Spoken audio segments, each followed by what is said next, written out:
Hello out there, and welcome back to the GamecockScoop.com podcast, the official podcast of GamecockScoop.com on Rivals. We're coming up right here at the end of the preseason. Next week is a game week. Really, they've already kind of closed down fall camp and started to prepare like it's a bye week for UNC next week. Before we get too far into it, I did want to let you guys know that we have one final promotion, probably for the year, this weekend on Rivals. So if you missed our promotion last week, which was, I believe, GoCox 23 or whatever, make sure you take advantage of the promotion Kickoff 2023. So you go to the Insiders Forum or one of our premium articles, or just go to register. And whenever you check out, put in code Kickoff 2023, and you'll get 60% off for a whole year, which is pretty good. That's only running until Monday. And like I said, that'll be the last one of 2023 in general. So definitely get in on that. If you've been waiting on a promo, now is the time. We are on Instagram and the artist formerly known as Twitter, which I guess is X. We're on YouTube. We're on all the things. So make sure you follow us, subscribe, all that fun stuff. We are at Rivals Gamecock on all of our social media. So let's talk about recruiting just a little bit. Last week, we had kind of teased that Daniel Hill was set to announce this week. That didn't happen because the day before or 2 days before, I can't remember exactly what the date was now. Day before. Day before, he tweeted out that he was going to push back his commitment. The little bit of digging I've done on that is that some people close to him have kind of said, wait and see how the season plays out a little before making that decision. I don't know that there's a particular record that he's looking at for South Carolina or anything. But yeah, he was mainly down to South Carolina and Alabama before this. I felt pretty good about South Carolina's chances had he announced on Wednesday.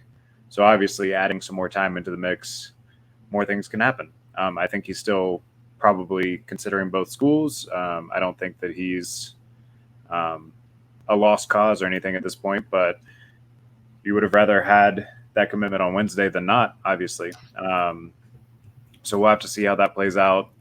He obviously has a lot more opportunity at South Carolina. There's a pretty gaping hole in the running back room right now, especially if you consider what you do have is mostly veterans that are leaving after this year. Alabama, meanwhile, I believe brought in a 5-star and 2 4-stars over the last couple of classes. So sounds about right. Opportunity-wise, definitely more South Carolina, but it's tough to turn down Bama. It's closer to his home. We'll have to see, kind of what he's prioritizing and what his family's prioritizing there. As far as I've heard, unlike many of the other sort of, I guess, last-minute disappointments that happened over the summer, this one is not so much tied to NIL. Hill doesn't seem as particularly motivated by that as maybe some of the ones over the summer. But, I mean, that always plays at least some level of factor nowadays as well. I'll have more on the weekly recruiting wrap-up tomorrow morning. If you'd like to read that, because it'll be a premium article, maybe use that promo code Kickoff 2023. And I know Alan's going to have a cool article tomorrow. Keep your eyes peeled. Yeah. Just say that for now. Can we tease it in any way? It's Shane Beamer related, and it's not really football related. We'll just run with that. Perfect. And we've had a few fun one of those over the summer. We've already done a deep dive on Nick Gargiulo's burgers, eating exploits, Josh Simon's country boy persona. So yeah, we'll see what we have for Shane Beamer tomorrow. Anyway, let's get to some real football. It's time. It's game week in a few programs. Not this one. Yeah, but week 0. We're going to talk about some of those games here in a little bit. But Gamecocks had their second scrimmage of the preseason last weekend. Saturday. We did not. Yeah, last Saturday. We did not get immediate coverage with Beamer like we did after the first one. But throughout the week, we've kind of pieced together a lot of what happened, both unofficially and officially, I guess. If you want the official version, you can go to GamecockScoop.com and read what several of the coaches and players said over the course of the week about the scrimmage. And then we're going to talk a little bit about some of the other things that we've heard as well. I'll let you start. What did you hear about last weekend? How is the offense coming along? I guess if we could give an overall on the first scrimmage, maybe the defense slightly won. From what I've heard, it sounded like the offense kind of caught up a little bit in the second scrimmage, which I think is always a good sign if you have, kind of both showing that. But it is a good sign you have both showing it. It's also the classic Jekyll and Hyde thing, the back and forth thing you always get in a scrimmage. Offense definitely a better showing second time around, moving the ball more controlled possessions, 2 double-digit play touchdown drives. That's actually what Shane Beamer said straight up. I believe it was an 18-play drive and a 14-play drive in there. Now, of course, your flip side of that is I was walking into availability on Wednesday, and obviously we can't watch practice, but I can hear it. Voices travel. And what is Shane Beamer talking about as we're walking by? Third downs with the defense. So can't get off the field there if you're giving up 18 and 14-play touchdown drives. But offense better, controlling the line of scrimmage more. That's something I've heard from people this week. I feel like they're probably closer at offensive line than maybe when we talked about this last week in terms of just knowing about those tackle spots. I think they're probably starting to hone in on who they want there. I know we were writing about that a little bit this week. I believe Steven Anderson did. That's kind of my main takeaway, is just that feels like it's going about the way it should for your offense, or maybe what you were hoping for a little bit earlier. Yeah, and I mean, I guess 14 and 18 play drives at least implied that the defense wasn't giving up big plays. Right. Well, that's true. Which, I guess is still a positive, but it was a bugaboo last year getting off the field on the down. It's tough this time of year, right? Because every positive for the offense is a negative for the defense and vice versa. We're looking forward to seeing them play a real team that if every win is a win and there is no negative. So we'll get there. We'll get there pretty soon. I continue to hear good things about Spencer Rattler, him sort of picking up where he left off and running with it. Sounds like he and Dowell Loggins are working well together. Sounds like Loggins is kind of trusting Rattler's instincts on giving him a little bit more control of the offense. I think that's a good thing. It seems like, the more that things got simplified and put into the players' hands at the end of last season, it worked pretty well. So we'll see if that continues to be the case. Have we gotten any word on how quick they're planning to run? Because I know that we've seen through several sessions, they've run a good bit of hurry up. I've heard that perhaps in some of the scrimmages, they're running a good bit of hurry up. What are you hearing on that front? I mean, I'm not going to sit here and say they're going to run Tennessee's offense, but I do think the idea is a little bit quicker decisions, more fluid offense. That goes right back to what we've heard from people and what we've talked about in here about simple offense. We've heard a lot about Marcus Satterfield having too many play calls, too many packages. I think it was the Missouri game last year where Spencer kind of had a Freudian slip and said they didn't know what to do all the time after that loss. This is going to be a simpler, it sounds like, quicker decision. And yes, that means faster offense. But no, they're not going to snap the ball every 13 seconds, I don't think. So just don't expect that.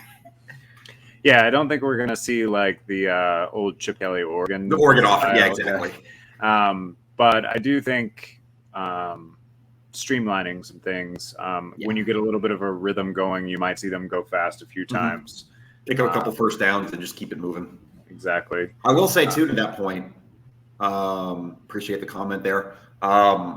We heard that 14-play drive was in a 2-minute situation per Beamer. So you're getting off. I know you're intentionally going no huddle in a 2-minute situation, but you're still getting off 14 plays in 2 minutes there for whatever you want to do with that. At least it happened once in a scrimmage. Yeah, I mean, that's pretty impressive. As far as the depth chart goes, you kind of hit on it, but seems like we're going to see Dakarian Joyner as the starting running back, Juju McDowell as the changeup back, Mario Anderson is going to get some play as well. Actually, I heard some good things about DJ Braswell finally this week. Yep. So it will be interesting to see how he factors in the game plan. Obviously, Spencer Rattler's locked in at quarterback. We did hear that Lenora Sellers potentially got a few snaps with the second team. We were talking about this a little bit beforehand. I still think Doty's your number 2 on the depth chart. If Rattler goes down with an injury, he's coming in immediately. But I do think it's definitely interesting that they're at least giving him some looks with some of the more veteran players. And yeah, I mean, it's really only upside for the future, I think. But I'm asking the Tanner Bailey question more than the the Luke Doty question with that, just because we talked about this before. Tanner Bailey was a 4-star. He flipped from Oregon. He was traveling the end of last year. And also for depth chart purposes, you want to talk about travel. So Shane Beamer is back on Carolina Calls last night. He got a depth chart question from Todd Ellis, or maybe it was a caller. I can't remember. But either way, if you wanted to do some math or play a game in your head, he said 12 to 17 true freshmen are going to travel, and he said about half of them are going to play significant snaps. Just do some mental math, where those fit in. You're talking about 6 to 8 true freshmen playing big snaps against UNC is what he's implying there. Yeah, and offensively, obviously, some of the biggest names there are Lenora Sellers, Nicholas Harbor, who is still a little banged up, and DJ Braswell. And we have some over-unders coming up a little bit later in the show that I think we might hit on a couple of those names just to see what sort of impact that they might make this season. Along the offensive line, things still shuffling around a lot. I feel like that we'll probably see 7 or 8 guys against UNC no matter what. Does that throw Marquis Anderson or Tosin Babalade in there? For you talk about 6 to 8 true freshmen, I would assume they're both going to travel. Yeah, I'm thinking that they're definitely traveling. I've also heard Trovon Ball's name a few times. I don't know that any of them are in that starting 5, but I think so. Rotating in. We've heard good things about walk-on Jackson Hughes, who I think we've talked about the past few weeks, but I know he got some significant steps at left tackle in the scrimmage.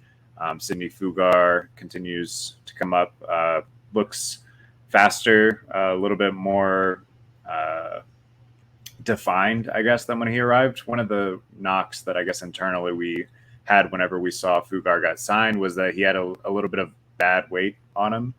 It seems like some of that's started to fall off. So, I mean, I don't know that you necessarily will – whoever starts the game in Charlotte, I don't know that that's necessarily the eventual starting 5. But I think the second drive. Yeah.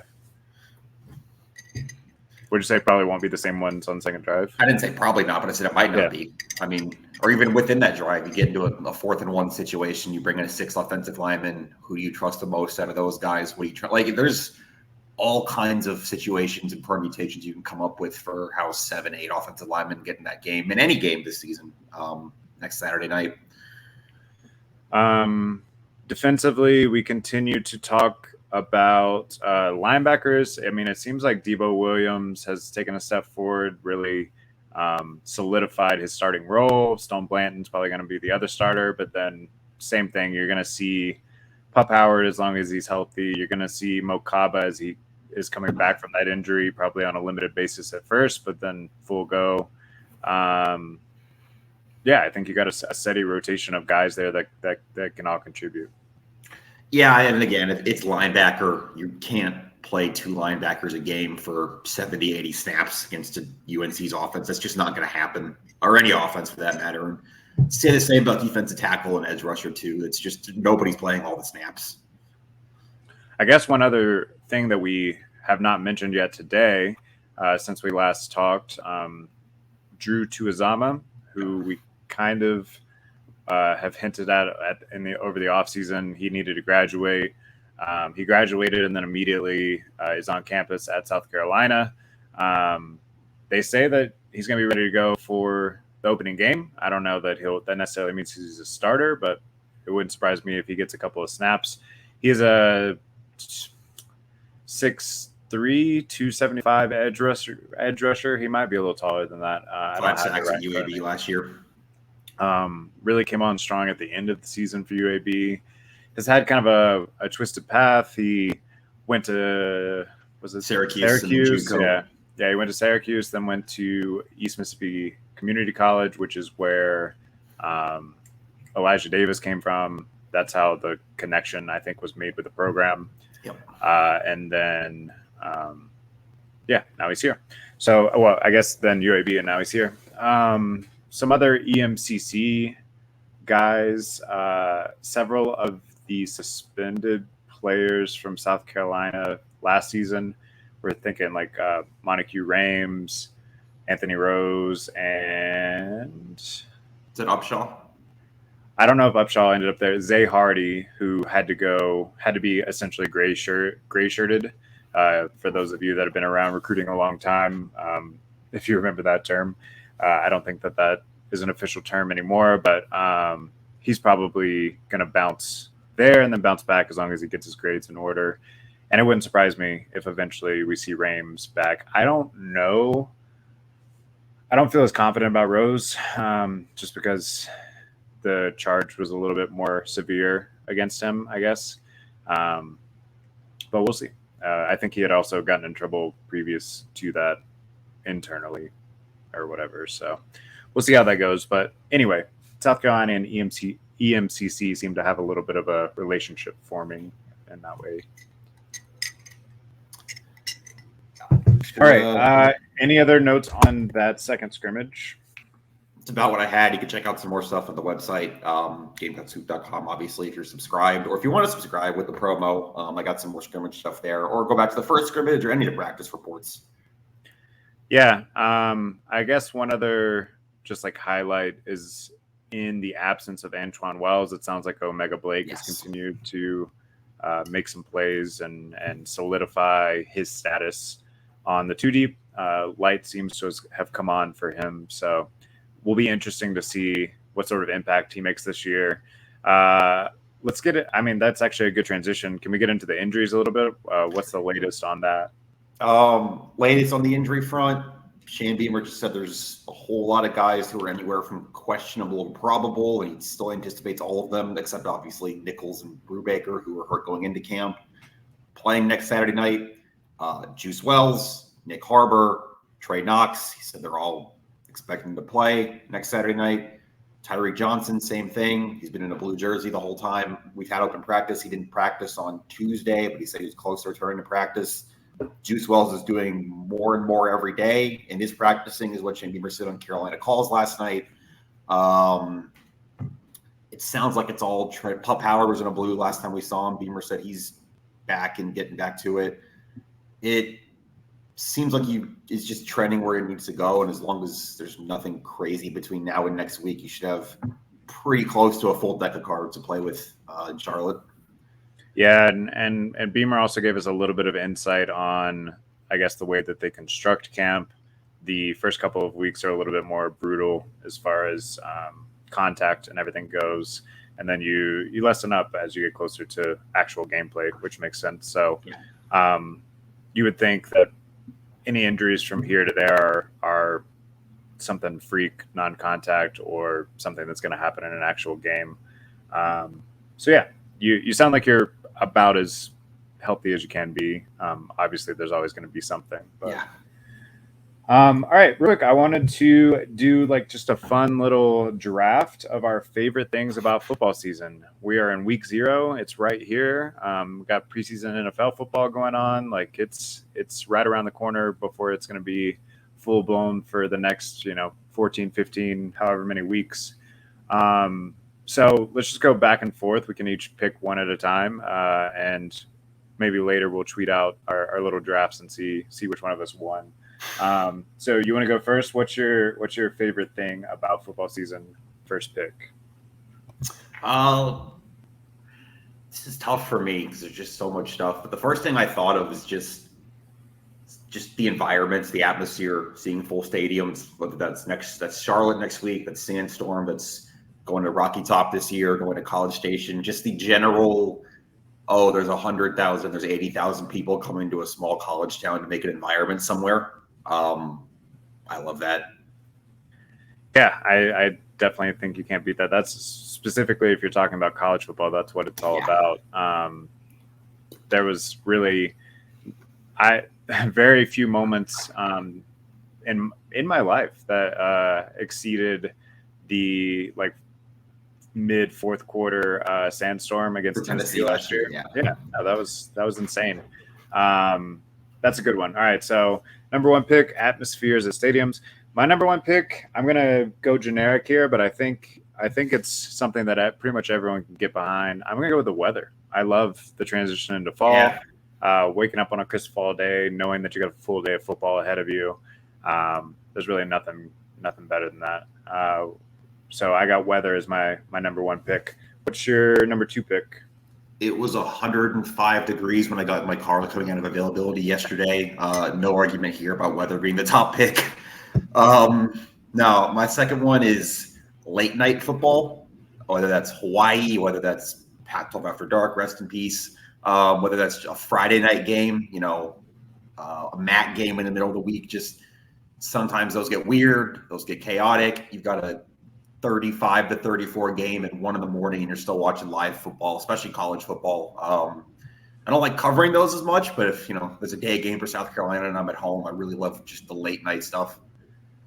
Yeah, I actually kind of miss that about living on the East Coast because obviously I'm on Mountain Time now, so they're not quite as late. But I remember very many times in my 20s being like out at a bar after the Carolina game's over or whatever, and there's still football on the TV at like midnight, 1 Hawaii's a.m., playing, whatever. Yeah. And yeah, you see some crazy stuff. I remember, man, it was like BYU and Nebraska maybe or something, but I have a very distinct memory of them like throwing a Hail Mary at the end of the game, winning while we're just all kind of hanging out. Of course, yeah, I mean you're already in a good mood at that point, so anything that happens is just magnified. I guess I'm going to step a little bit away from college specifically here, but football season. I love fantasy football. I feel like that's one of the things that I look forward to most throughout the year. I have a group that I've been playing with for 8 or 9 years, people from my hometown, and that's like pretty much the only time I even talk to them. So, cool way to kind of stay in touch there. And we end up doing like really silly stuff to figure out draft order. Like next week, we're calling it a 40 by 40. Oh boy. So you have to chug a 40 while completing a 40-yard dash, or like the time starts when you start one or the other, and that's how we're gonna figure out draft order. So Jeez. Everyone wish me luck that I don't die. I might be doing the podcast alone next week after UNC. yeah, exactly. It's that Sunday, so our final podcast might be that Sunday morning reviewing UNC. Furman week, I'm just on my own. Jeez. 40 by 40, man. That's it's never terrible happened to just random order. Just like hit a random draw button, pull names out of a hat. The thing is, I'm one of the better in shape of the crew, so I'm actually legitimately worried about some hospitalizations for some of the other guys. We'll see how it goes. All right, number 3 for you. Rivalry games, whether that's South Carolina Clemson, whether that's an NFL rivalry game, one of those big ones. We're losing some this year, unfortunately, with the Pac-12 breaking up and stuff, but I don't know. It's just nice when you see Michigan and Michigan State absolutely hating each other's guts. Maybe that got that was a bad example last year with the tunnel fight, but still, the Egg Bowl on Thanksgiving, I love that. It's one of my favorite college football traditions. Sometimes you get the early season rivalry games, like Iowa and Iowa State play week 2, week 3. Just rivalry games in general. I just love those. I'm going to go a similar direction, but they aren't necessarily always tied to a rivalry or something, but just the random upsets in college football. And for some reason, they seem to come on like a certain weekend. You just have a weekend that has like weird energy. I mean, including the South Carolina Tennessee weekend last year. I can't even remember what all happened. It was like Maryland was hanging with Ohio State. Yeah. Illinois or Michigan needed a last second field goal to beat Illinois. We were talking about that. Like it's one of those Saturdays. Like, yeah. And someone else got knocked off in the top group 10, that weekend too. Yeah.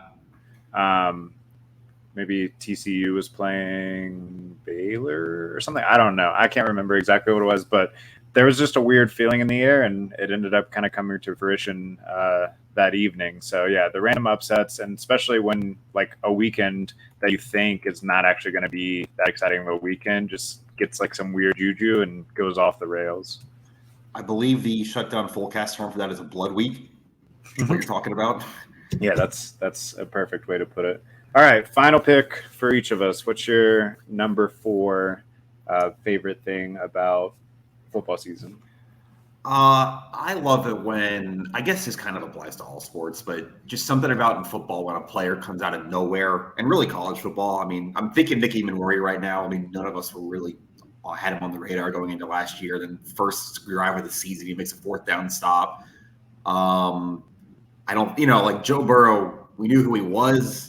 We knew he was an Ohio State transfer. He'd never played great, and then he puts up the best season in college football history for a quarterback. And then a Western Kentucky quarterback most of us hadn't heard of ends up breaking Burrow's records. Just players you haven't heard of doing crazy things feels like a very uniquely college football thing. I'll put that down as emergence of new players. It's kind of hard to phrase that, but you know the kind of thing I'm talking about. No, definitely. That's junior college transfer comes to Auburn and Cam Newton and goes 13-0. Mine's a little bit more general fall, I guess, but I think that this is something that you can now enjoy at all college football stadiums. I think all college football stadiums, definitely in the SEC when you used to not be able to. I like fall beer. Yeah. Give me a nice like amber ale. I don't necessarily need like a full on like super sugary pumpkin thing with cinnamon on it or anything. But I like a nice like red ale or like an amber ale or something that just feels fall. Reminds me of like pumpkin patches or something, but not specifically pumpkin. You were thinking more like fall. I was thinking just things that like in football, but either way, it all ties together. And I'm glad we're back. I'll find a way to reword mine to make sure that they at least sound all college football-y. Sure. Before I tweet those out, but yeah, point being, there's plenty to look forward to in the coming weeks, and we are going to talk you through all of it, including the newest fall beer, maybe. I don't know. I mean, that would be great if any brewery wants to sponsor the GamecockScoop podcast. I'm down. Yes. All right. So last season, this was my favorite episode, I think, or up there, because we got to put our name on paper for some over-unders, several of which I think we actually did a pretty good job of hitting. I didn't go back and pull those. I should have, but I don't know. You can go back and listen last August around this time. I know at the very least we hit on special team stuff. We hit on some Spencer Rattler things that didn't come to fruition at first. They didn't. They kind of got close. I think we had a touchdown number at like 20 or 25 that ended up at 18, and that was with 10 in the last 3 games. Yeah, it definitely looked doomed mid-season, and then we got a little bit more respectable by the end. So yeah, let's go back and do some over-unders. The way that we're going to do it, we have 7 or 8 of them picked out. We'll go back and forth picking the line for the over-under, and then the other can kind of justify which way they want to go on that. So I'll start with the win total. I guess I could have just gone with Vegas. I think that they have it set at like 6.5, which felt, I guess, kind of pretty close. But since we all picked South Carolina to win 8 games in our way too early preview or whatever at the end of July, I figured I would set the win total at 7. So do you see South Carolina going over or under 7 wins? Can't pick exactly on the money there. Why didn't you? Because I know I had 8-4 in July, but I'm kind of a little bit back to 7-5 now. Just kind of seeing how some other camps have gone and just kind of thinking about the schedule a little bit more. So if I do think they're going to go 7-5. Like that's what I put my name to now. So you're just asking, like, would it be more likely if they got to 6 or lower, or 8 or higher? Yeah, even though I don't think either of those is going to happen. Yeah. That's tough. I think if they can't win 7 games, I guess I'll just stick with what I said in July and say 8's more likely than 6. Just because they got to 8 last year, I do think there is something to be said about this team playing better at the end of the year than the beginning of the year. Both of Beamer's 2 years here. The schedule gives you a nice home stretch there to end. That's tough, but I think 8's more likely than 6, so I'll go with that. Hey, you're telling me I put the number at the right place then. Yeah, that's yes. Yeah, I tend to agree with you. I think 8 is more likely than 6, but 8 is going to be tough. I mean, it's we've talked about it throughout the offseason. It's going to be so essential to win against North Carolina and against Mississippi State and Furman. Obviously, if you can go 3-2 in those first 5 games, all the doors are open. Yep. If you don't, then things get a lot more sketchy. Yeah, so we're going to go on to some player props now. We're going to start with, I think, what a lot of people would say is maybe the most important thing this year. Spencer Rattler passing yards per game. He was at 232.8 last year, but it got to 260 in the second half of the season. Obviously, with some Tennessee, Clemson, 400-yard outbursts mixed in there. I set this at 249.5, so I'm asking if he can improve his number by almost 20 yards per game this year. And you got to remember, too, this goes for all of our offensive props, there's going to be less snaps this season. The clock's going to run after first downs, except the last 2 minutes of the half. That's going to shorten possessions, or shorten time, excuse me. Not just for South Carolina, for everybody, but, a 10-play drive that would have taken 5 minutes is going to take 6 or 7 minutes now, just the way it's going to work. So there's going to be less possession. So 249, can Spencer Rattler average 250 passing yards per game this season? Yeah, I'm just trying to look at what the average yards per game for some of the top quarterbacks was last year and try to kind of think Rattler about that. Was 36th in the country. I believe 250 would put him up to 23rd on last year's number is what I had. So you're asking him to basically be a top 20 yard just by yards quarterback in the country. Okay, let me give you a couple of names from 2022, just as comparison. Then I'll answer the question. So we're looking at Michael Penix Jr. He averaged 357 yards a game. He's gonna be good. Yeah, Caleb Williams averaged 324 yards a game. Yep. Drake May, week 1 opponent, 308 yards per game. Mm-hmm. Stetson Bennett, 256.2 yards per game. So that's kind of getting in that range that we're talking about. Sam Hartman at Wake Forest was over 300 yards per game.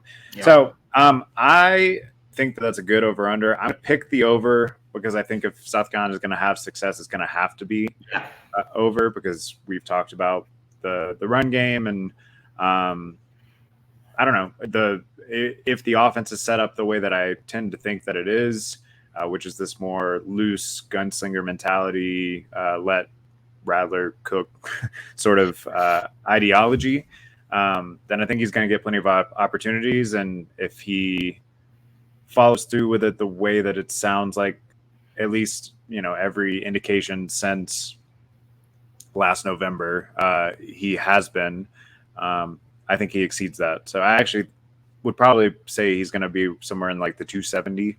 Okay. Wow. You're way over. Okay. Where would that, if you sold the page open, where would 270 put him on last year's list in the country? Probably it's got to be pushing top 15. I did close it, but I can pull it right back up. It won't take. I'm just more wondering, what does that actually mean in terms of a national quarterback or, for his sake, getting into an NFL draft discussion if he's going to average 270 plus a game this year? So if I filter by passing yards per game from last season, 270, let's just put that as the line. That would have put him right around the Bo Nix territory, which was 276. Bryce Young was 277. So if I'm actually counting up, 1, 2, 3, 4, 5, 6, probably 20-ish. Yeah, so that's about, you're pushing top 20, top 15 quarterback there, which I definitely think can happen. But that is going to take a jump from, you can't have I think it was 6 games under 200 last year. That's half your schedule. Obviously, if that happens again, A, the prop's dead, and B, this team probably isn't going to get where it wants to go. Well, the narrative of 2020-22 was so tough, right? Because you came out kind of letting him throw it all over, and that wasn't working. And then you ran it. with Marshall going a lot. Yeah. You won several games by playing ball control and getting enough on the ground to make it work and kind of taking it out of his hands. But then when you played those sort of upper echelon opponents at the end of the year, we saw that you needed him to kind of be unleashed. And I think you just got to ride or die with that mentality this year. Especially week 1, too. Oh, totally. All right. Next one is turnovers, which is an issue that has been harped about a lot this offseason. Obviously, I believe they were last in the SEC both of the last 2 years, or 27 turnovers last season in 13 games. Yeah, so you had 13 lost fumbles, 14 interceptions for 27 total, and you had 27 total fumbles. So you got 14 of them back. You're putting the ball on the ground twice a game, which is hard to even believe. But so we're looking at 27 total. I think that they've made a huge, emphasis on it. So I'm going to set the over-under at 20. Do you think that they get it down to 20, or we see more of the same and they're in the bottom of the SEC once again on that?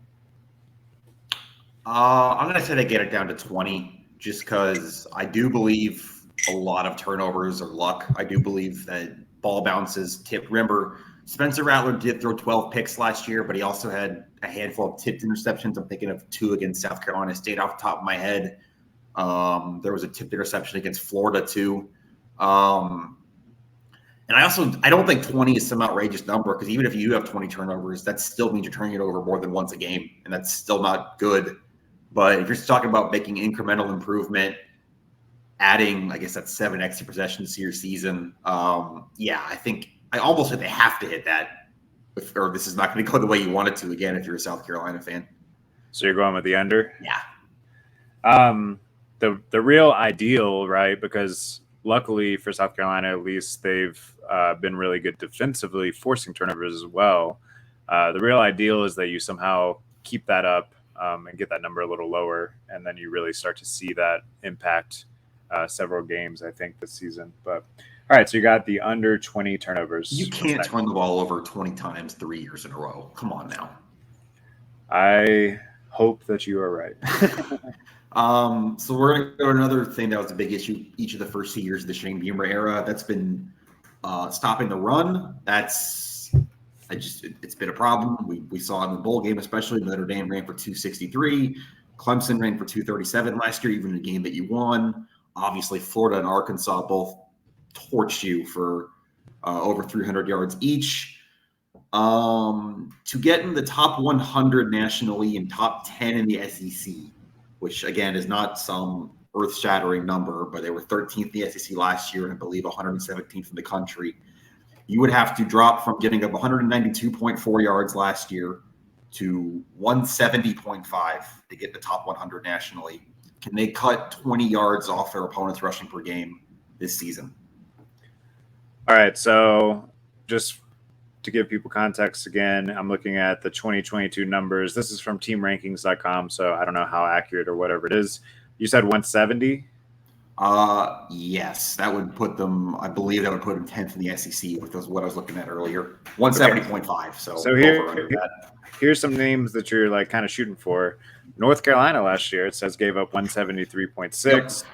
Ole Miss 173.5, Vanderbilt 172.5, bunch of G5 schools. I'm trying to think of like some Miami 147. I mean, that's really low.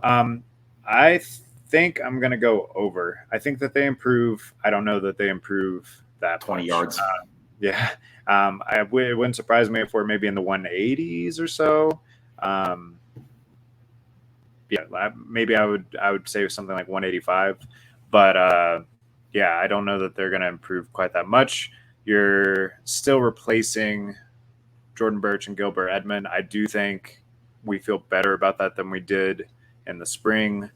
Now that you have JT Gear, you have Drew Tuazama, and then you have all the guys that you had coming back. Some of the people that you're maybe going to shuffle from inside to out. Donovan Westmoreland, who seems like he's kind of made a permanent move to edge. But yeah, I still think that they're probably going to have some trouble, at least early in the season, containing the edge. And you just play against some teams that can really run the ball very well. Georgia is going to run the ball well. Mississippi State's going to run the ball well. North Carolina's got two pretty good running backs. I mean, I know Drake May is the headline there, but they're no slouch there either. Nope. Yeah, I think it's going to be tough to get down to that number that you said, 175 or 170. So the two reasons for optimism here, I think, if you're South Carolina, would be, well, I guess three. A, you're more experienced in the defense. You've got, Clayton White's talked a lot about linebackers and corners having to help and stop the run. All right, well, you think you're better there. Two would be the clock thing again. If teams are going to be running the ball, they're not going to get as many plays because the clock's going to keep going even when they do pick up first downs. And you're not facing as many running quarterbacks this year. You don't have KJ Jefferson on the schedule. You don't have an Anthony Richardson on the schedule. Connor Wegman at A&M is not as mobile as Haynes King was, I don't think. Questions still to be had about Carson Beck or whatever at Georgia. But you don't have that.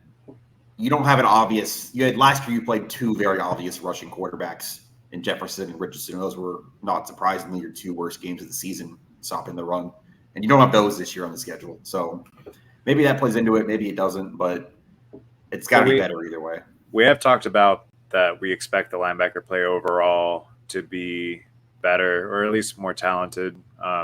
We'll see how much of the mental aspect of just getting people acclimated or whatever to being full-time starters makes a difference there. But I could see a path, but it's going to be tough. And I do think that that's a key.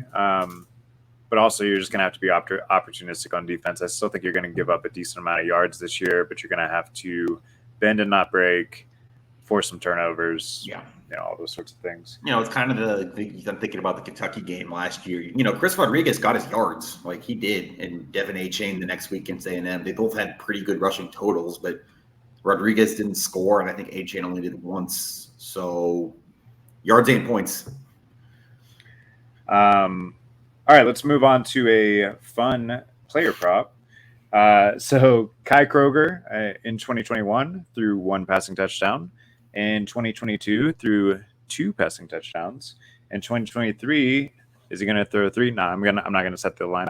I set the line for Kai Kroger passing touchdowns at 1.5. So I'm going to make you have to go one direction or the other there. I'll take the over there. I think you can throw two. I don't think that's a crazy ask.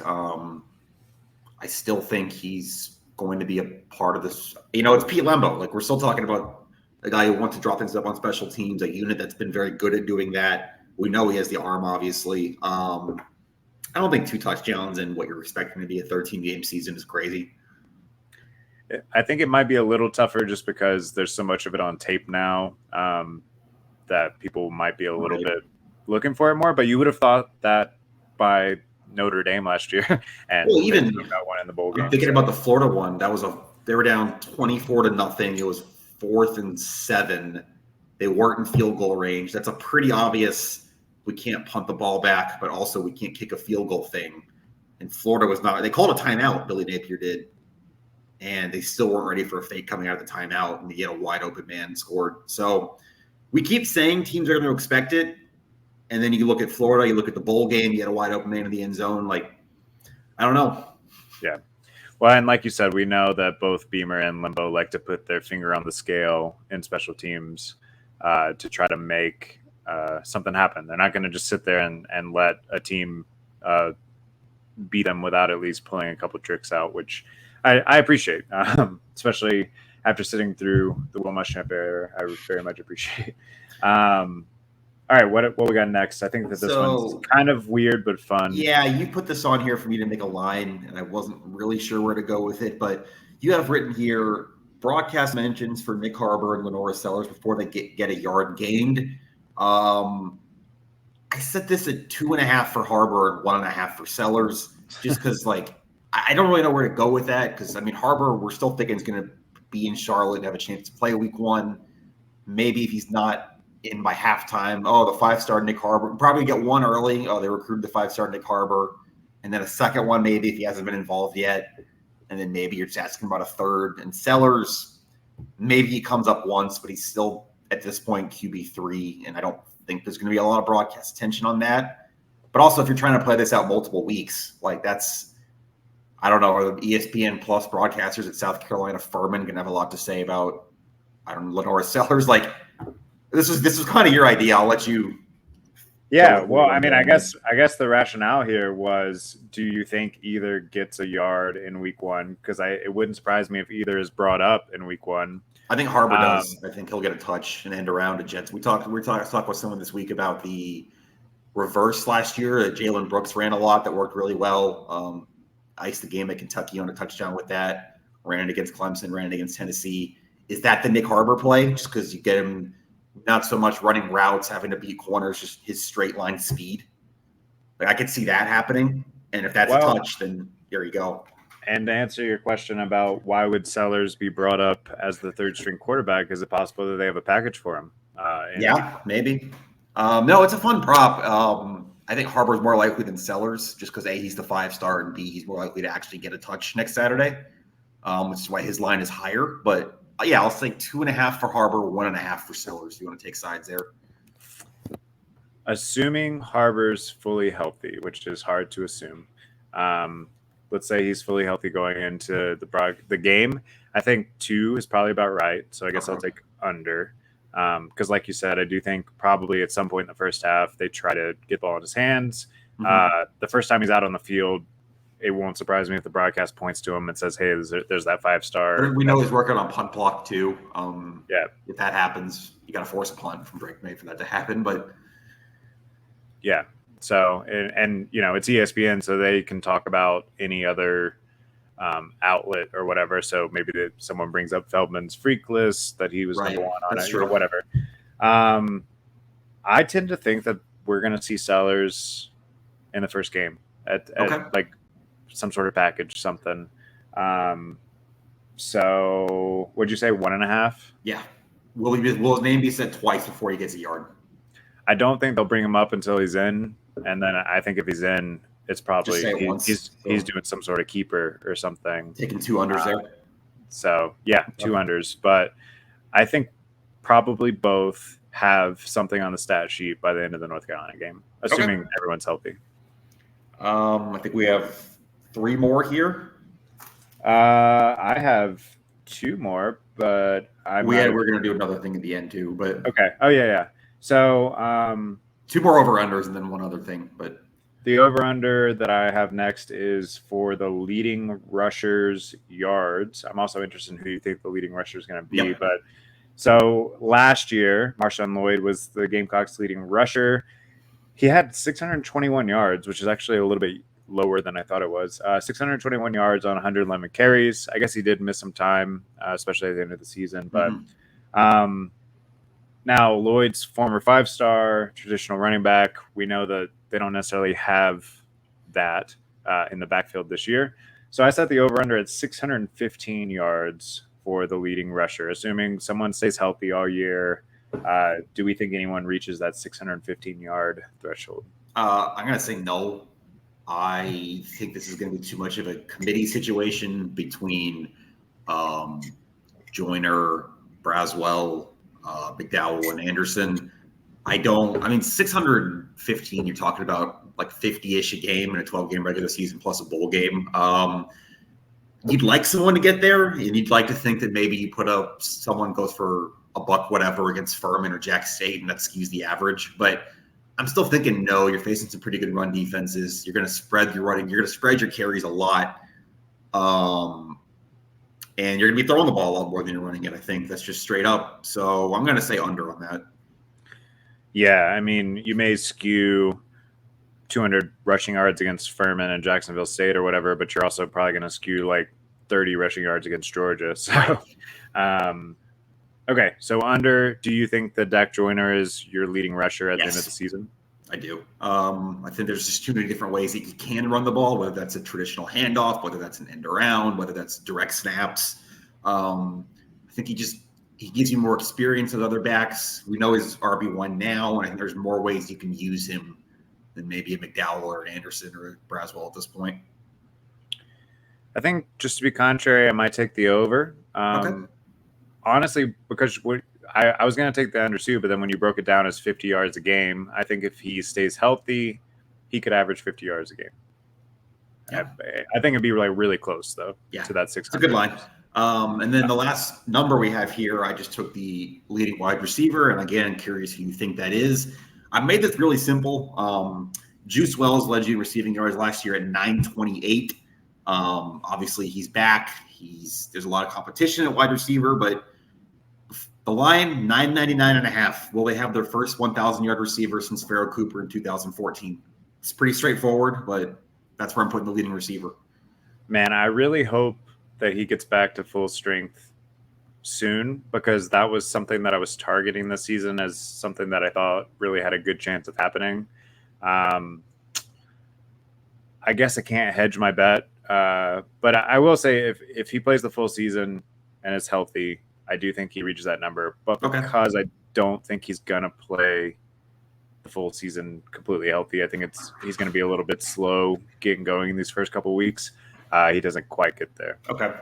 And this isn't on the sheet, but I think we both agree that Wells is the number one receiver. He's going to lead the team in yards. Who's second? Yeah. Who is the second most receiving yards this year, you think? I'm thinking Trey Knox. That would be mine. Yeah, Trey Knox or Josh Simon.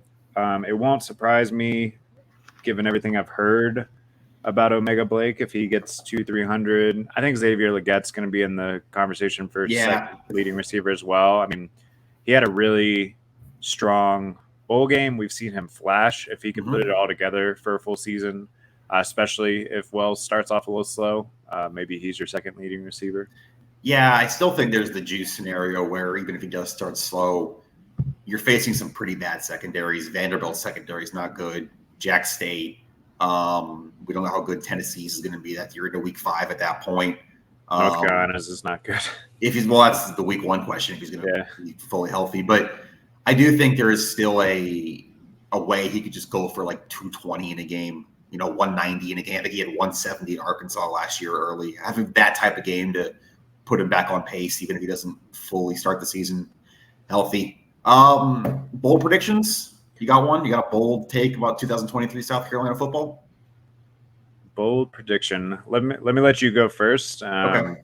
And then I'll share mine. You said the yours was out there, and I can't wait. I don't know how out there this is after I thought about it, but I'm saying that Lenora Sellers will start South Carolina's bowl game. I think Rattler's going to be doing NFL draft prep. I think the staff looks at that and goes, maybe, we love Luke Doty, but we see we have going into 24. Let Lenora face a real defense. So I can't tell if that's like very normal and rationalized, or, oh my God, you're picking QB3 to start the bowl game. But I think there's at least logic to it. I'm going to say Lenora Sellers is starting South Carolina's bowl game at quarterback. Okay. I like it. That's also obviously depending on Rattler opting out for the draft, because obviously if he's playing, he's going to start. But which I think that part's less bold, but then it's also a clear signal at that point to Doty that they think Sellers is the future. So then where does that put Doty? We did hear that maybe he's run a little bit at receiver. Would he stick around and try to make a transition to a new position? Would he go try to start a couple years at another school? I don't know. There's that creates a lot of questions that I guess would be answered sooner in the offseason than if you tried to carry that battle into spring. But you could also answer some of them, one game sample, but watching Lenora Sellers play a whole game against at least a bowl caliber opponent. It's true. Yeah, I mean, I would like to see it, but we'll see. I think that's bold. I think that qualifies as bold. Yeah, definitely. What you got? All right. I kind of did this last year, and it ended up coming to fruition, but I'll add another team in this year. So last year I said they were going to beat either Georgia or Clemson. I say this year they're going to beat either Georgia, Tennessee, or Clemson. They get one of those games this year. Okay. You got 2 of those 3 on the road. That's bold enough. It's 2 of those 3 early when you're still going to be figuring things out. I can get with that. That's just the right amount of bold, but also I wouldn't be that surprised. Well, I mean, depending on which one it is, you start to talk about mindset and momentum and all these things too, right? Like if you somehow came out It's of one that, of the first two. yeah, if you win one of those first two and come out of that 5-game stretch 4-1, Yeah. You have everyone's attention in the country. If it's the Clemson game, I mean, it will still very much matter as far as the trajectory of the two programs and all that sort of stuff. But probably by that point, you're more like that's your 8th win or whatever, you know. Yeah. I'm good with that. I mean, it's your pick, you do whatever you want, but I think that's about right. I don't think there's a way they're going to beat Georgia. I'm just not there, but throw them in there, give yourself a puncher's chance, and then you talk about the trip to Knoxville and the home game against Clemson. And if you do scalp one of those games, I think you're feeling pretty good about hitting your 7 or maybe your 8. Yeah, I mean, if you get one of those games, one of those early games, then I think 7 would be a disappointment at that point. Yeah, for sure. As if assuming you take care of business against Furman, maybe you beat Mississippi State at home. Yeah, and then the last thing we had here was week 0. Want to talk about some actual football Saturday? I think we got 7 we have FBS games. We have some real football playing. You might have to help me with the 7th game. I believe it is. Oh man, who is even playing? Ohio? No, I have that one. I'll give you the 6. You maybe it'll come naturally. So I put in a parlay earlier this week. So some of these lines might have changed a little bit, but I'll kind of tell you what the line was when I said it, and you can tell me if I'm dumb or not. So I did a 6-pick parlay. The first game, so you have every game on the board except one. I have every game on the board except for one. I guess I didn't feel confident about whatever that one was. Okay. So the first game that I picked was San Diego State and Ohio. The line that I picked on was San Diego State minus 3.5. That is Ohio at San Diego State. So you got some jet lag factor there. That's the 7 p.m. Eastern Fox game. Sports 1. Yeah, I'm looking at the schedule now. So, I mean, I don't know if you've kept up with either of those teams. How are you feeling about San Diego State minus 3.5? I know Ohio was pretty good last year. They were up in the MAC. They got their quarterback back. I think Rourke is his name. Yep. I kind of lean Ohio there. I think the offense is better, but also I think San Diego State's probably the more talented. Well, they're all the more talented team. You should look at recruiting ratings and stuff. I think that's one of the closer games of week 1, or I guess this is week 0. But yeah, I lean Ohio there just with points, but I think week 0 is always such a crapshoot.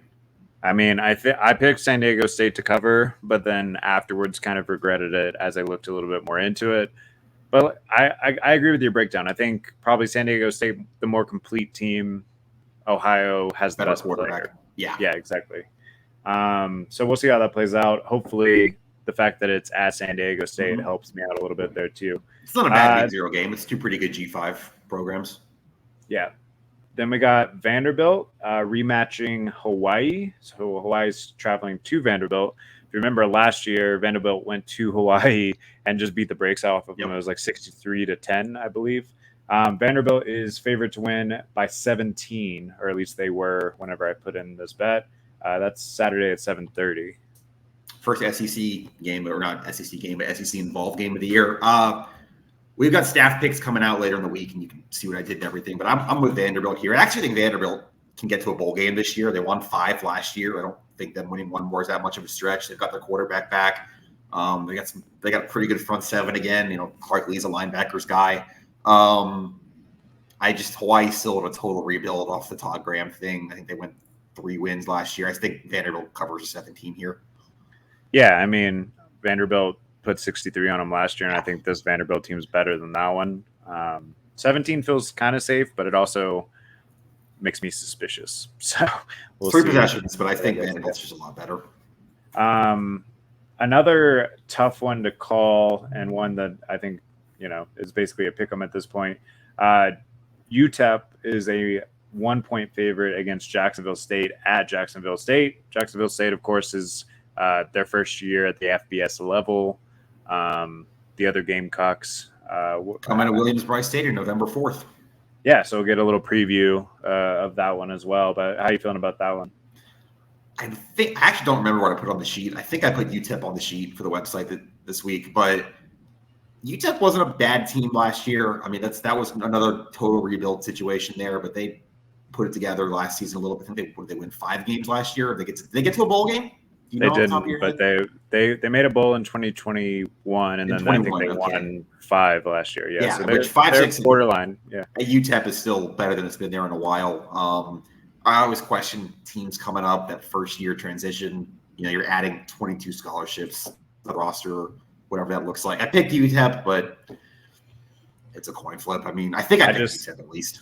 I just went with my gut here. I got the Gamecocks on the shirt. Got to go with the other Gamecocks. So I picked Jacksonville State to cover +1. It's at home, but I agree with you. The fact that they're stepping up a level, I'm interested to see if their lines of scrimmage hold up against a kind of what I'm thinking too. Power 5 a little bit longer, but that game's at 5:30, by the way, CBS Sports Network Eastern Time. Yep. And then probably, I guess, the biggest marquee sort of matchup, although it shouldn't really be much of a contest. Navy at Notre Dame in Dublin. That's at 2:30 Eastern. And Notre Dame, I have them favored at 20.5, although I think that line's moved a little bit since then. But yeah, who are you picking there? And it's got more to do with Navy being a first-year head coach after a long time with Kendi and Montalolo. They're in a major transition. I don't know how good Notre Dame is yet. I think they have a potential to be very good if Sam Hartman is Wake Forest Sam Hartman. But for now, I'll just take a team with a first-year head coach going overseas to not cover against one of the more talented teams. I'll just pick Notre Dame. It just feels safer. Yeah. See, I picked Navy to cover, but mostly because 20.5 feels high when you're playing against a triple option team, particularly. That's true. And you're right, getting a new quarterback, you're still figuring things out on offense. Yeah, I don't even think they have. Go ahead. Yeah, I don't even think they have to score a ton, and I think Notre Dame will look like they dominated them, and it still might not quite get to that 20.5 just because of time. Notre Dame grinds them out like 28-10, and it never feels close, but also they still don't cover the 20 kind of deal. Yes, something like that. Yeah, exactly. I can see that. So, then we have New Mexico State and UMass. New Mexico State is favored in that one -7.5, or at least they were when I picked it. UMass was literally the worst team in college football last year. New Mexico State's been fine. They were another borderline bowl team last year. 7.5 felt pretty safe to me. I don't know about you. Yeah, I'm taking New Mexico State there. UMass is just a mess, and it's a cross-country trip. And they did get to a bowl game last year, by the way. New Mexico State went 6-6, so take them there. I believe UMass did bring their head coach back from like 20.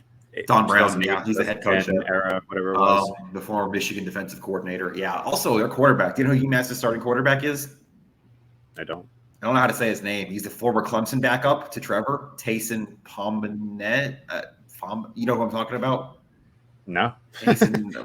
He was Trevor's backup at Clemson for a little bit. And then he bounced to somewhere else, and now he's at UMass. There's a few of those this year.